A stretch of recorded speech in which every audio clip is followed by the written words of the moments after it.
full responsibility for your life. Accept where you are and the responsibility that you're going to take yourself where you want to go. Someone said we have two primary choices in life. We can either accept conditions as they exist, or we can take the responsibility to change them. See, a lot of people want to exempt themselves from taking responsibility. All they want to do is talk about the problem. Every time you see them, they'll tell you their story over and over and over and over again. No. You want to take responsibility for your life. I got me here, I can get me out of this. And I'm getting out. I'm not going to be a volunteer victim. George Bernard Shaw said there are two kinds of people in life. You know, he said those that make things happen, those that watch things happen, and those that don't know what happened. And he said the people that get along in this life look around for the circumstances that they want, and if they can't find them, they make them. They create them. So part of beginning to get unstuck, you've got to decide that the behavior pattern that you have adopted doesn't work for you. You've got to change your strategies, and changing your strategy means reinventing your life. Recreating you, and you have the power to do that. You can decide that you're going to change, that you're not going to be a wimp. You can decide that you're going to stand up to life.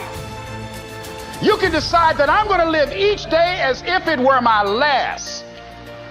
You have the power to make that decision. You can decide I'm going to work on myself and develop myself. I'm going to empower me. And all of these things that are happening to me right now, they're just temporary inconveniences. They're not stronger than I am. I'm in charge here. As Jack indicated, I was born in Miami, Florida, in an area called Liberty City, in an abandoned building on a hard linoleum floor with my twin brother. We were 6 weeks of age. We were adopted. When I was in 5th grade, I was identified as EMR, labeled educable, mentally retarded, put back from the 5th grade into the 4th grade, and stayed in that category until I got out of high school. I don't have any college training, but I met a high school teacher who one day changed my life. I was waiting on another student, and when he came in, he said to me, "Young man, go to the board and write what I'm about to tell you." And I said, I can't do that, sir. He said, "Why not?" I said, "I'm not one of your students." He said, "It doesn't matter, follow my directions now." I said, "I can't do that, sir." He said, "Why not?" I said, "Because I'm educable, mentally retarded." And he came from behind his desk and he looked at me. He said, "Don't ever say that again. Someone's opinion of you does not have to become your reality." I do a lot of training for many corporations, and I conduct sales seminars, and I've heard all kind of guys doing techniques and training people techniques of how to close sales and how to work with and begin to control the sale and how to ask for the close. Let me share something with you. You can learn all the techniques in the world. If you don't believe in yourself, it won't happen for you. I learned all of it. So that's why I do a training called Focus on the Seller. You've got to focus on you.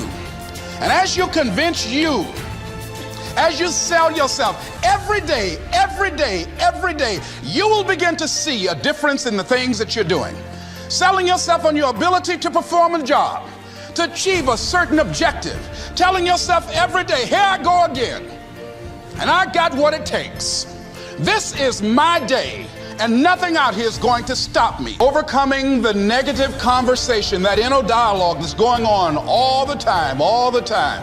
Even when you don't want it to be there. You can't stop yourself right now from thinking. You can't do it. It's going on. And so learning how to empower yourself, part of doing that is standing up to yourself. You've got to stand up inside yourself sometimes and say, "Shut up!" You've got to do this. I was going to give a presentation, and this voice inside of me saying, "You can't do this. You don't have everything it takes." I shut up.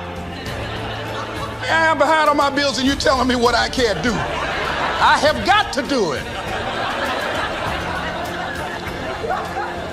You'll get scared sometimes. Your mind will go blank on you. Some people you will allow to unnerve you, and you wonder, what's wrong with me? I'm not crazy. That's why you've got to learn to make a conscious, deliberate, determined effort to stand up inside yourself. Working on yourself, watching that inner dialogue, it will determine the quality of your life. I don't care how good you are, I don't care how talented you are, I don't care how much you work on yourself. There are some times when things aren't going to go right. They just are not going to go right. There are times when anything that can happen will happen. Murphy's Law will be knocking at your door. Why? I don't know why. That's called life. And you have to deal with it. Sometimes your life will be in a slump, just like sports. Some of the best shooters can't hit baskets different times in games. They get in a slump. Do they sit on the sideline and say, you know, I just didn't hit a basket today? No, they continue to execute. I suggest to you that if you are facing a challenge, don't stop. Stay busy, work your plan. Continue to do those things that you know that work for you after you have evaluated yourself in the situation.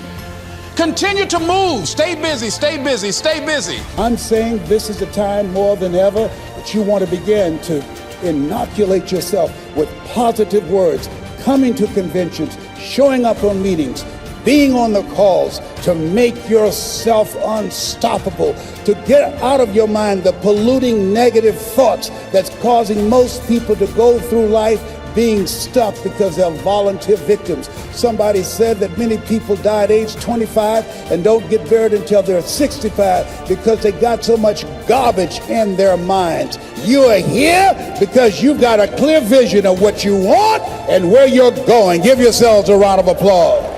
Come on, bring your energy level up. Yes, yes. You want more. You want more. You're different. You're different than everybody else.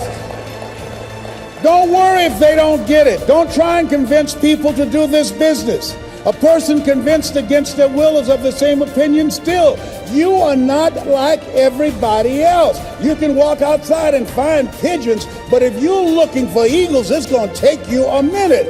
You are different. It's lonely at the top. How many of you know it's lonely at the top? Raise your hands. It's lonely at the top, but you eat better. That's what I'm talking about. You're different. One great entrepreneur said, I choose not to be a common man. It's my right to be uncommon if I can. I seek opportunity, not security. I do not wish to be a kept citizen, humbled and dulled by having the state look after me. I want to take the calculated risk, to dream and to build, to fail and to succeed. I refuse to live from hand to mouth. I prefer the challenges of life to the guaranteed existence, the thrill of fulfillment to the still calm of utopia. I will never cower before any master, nor bend to any threat. It's my heritage to stand erect, proud and unafraid, to face the world boldly and say, this I have done. You showed up because you're building a business that you can stand and say, I did this. I did this. This is my dream. Give yourselves a round of applause. Yes, yes, yes, yes.